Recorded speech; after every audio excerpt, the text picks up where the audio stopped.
Hello, World Wide Web. Hello, YouTube fans. Hello, nurse.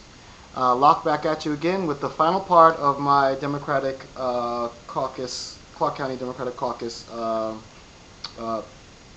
observations.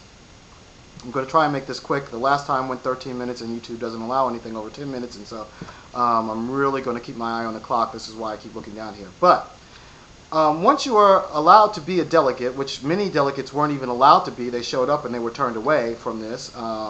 But yet everybody else and their mother was allowed into the convention. I mean, you know, if you were a guest, you were allowed to come and invited to come. And if you were an alternate, you were encouraged to enter in also. And yet this is something that was supposed to be for delegates, and delegates were not allowed to come in if they waited till the last minute to register. Okay, this is not the way a caucus is supposed to be held. This caucus was held this way for several different underhanded reasons, I feel, and this is why. If you're a delegate, you're given this right here. Okay, I'm trying to cover up my name here, but so you can get an idea of what it looks like.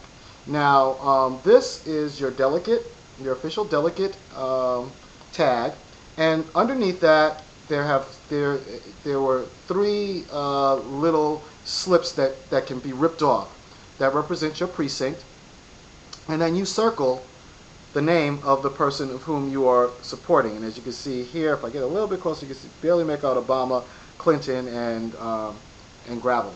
But anyway, you circle the name, and then you participate in the straw poll, which I did the day before because I pre-registered, I early registered, thank God, or else I would never even been allowed in to the convention to even watch it.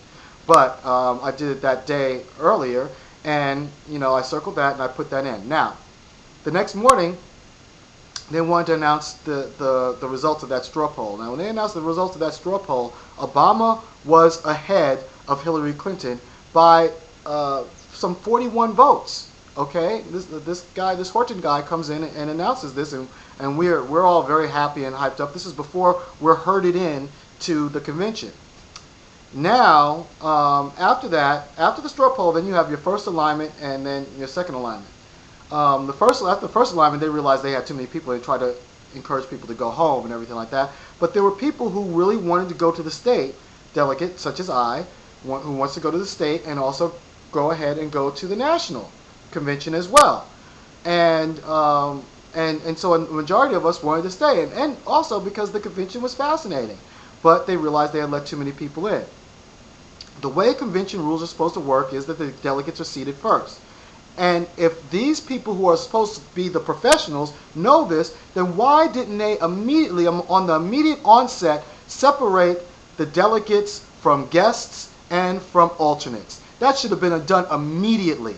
If you are a delegate, you should have been separated immediately at the beginning of the convention, separated out so that only you in your group is allowed to go in and enter.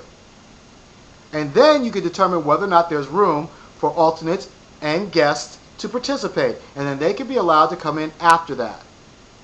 But that's not what they did. They herded everybody in at once. Okay? Then they send around these boxes. In the boxes, they had these boxes. You're supposed to put your first alignment vote in, just like you did with the straw poll.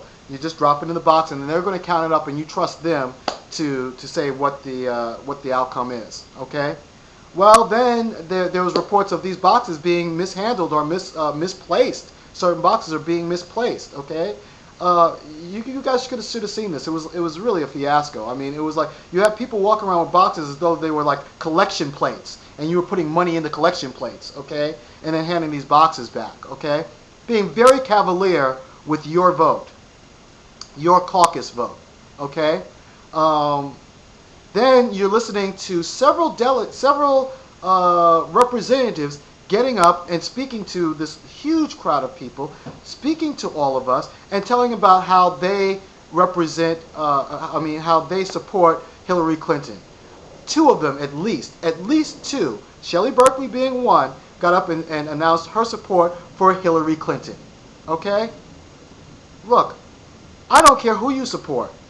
Okay, you're a super delegate. I understand this and everything like that, but I really think that there's a concern there in regards to your announcing to a crowd, in regards to how you're putting your political clout behind somebody during this event. I don't think that that's something that should have happened.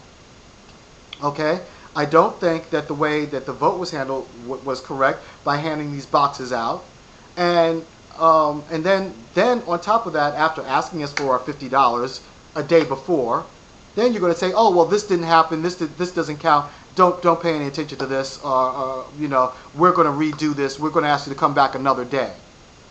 Okay, this is a war of attrition that you're playing with us. Okay.